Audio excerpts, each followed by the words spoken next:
അനുഗ്രഹത്തിന് ഇവൻ ശുക്ർ ചെയ്ത ആളായി മാറും. അജബൻ, അത്ഭുതാണ്. അവൻ എത്ര മുതലെടുത്തിട്ടും പ്രശ്നമില്ല, അവൻ വ്യതിചലിക്കുന്നില്ല, നന്ദിയുള്ള അടിമയായി ജീവിക്കുന്നവനാ.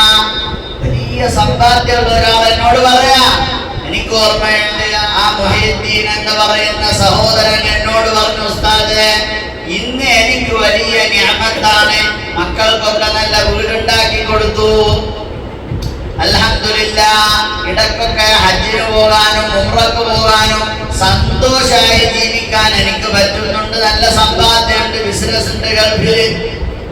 ഞാൻ ഒരിക്കലും വന്ന മാർഗം ഞാൻ മറക്കുകയില്ല. ഈ പള്ളിയിൽ, ഈ പള്ളിയല്ല വേറുള്ളൂ, ഈ പള്ളിയിലുള്ള ഉസ്താദിന് ചെലവ് കൊണ്ടുവന്ന ആളാ ഞാനും എൻ്റെ വാപ്പയും. അൽഹംദുലില്ലാഹ്, അതൊന്നും ഞാൻ മറന്നു പോകൂല. അള്ളാഹ് അനുഗ്രഹം ചെയ്തു, ആ അനുഗ്രഹത്തിന് അദ്ദേഹം ശുക്ർ ചെയ്തു. അജബല്ലേ, എന്ത് അനുഗ്രഹം ചെയ്താലും വ്യതിചലിക്കാതെ പോവാന്ന്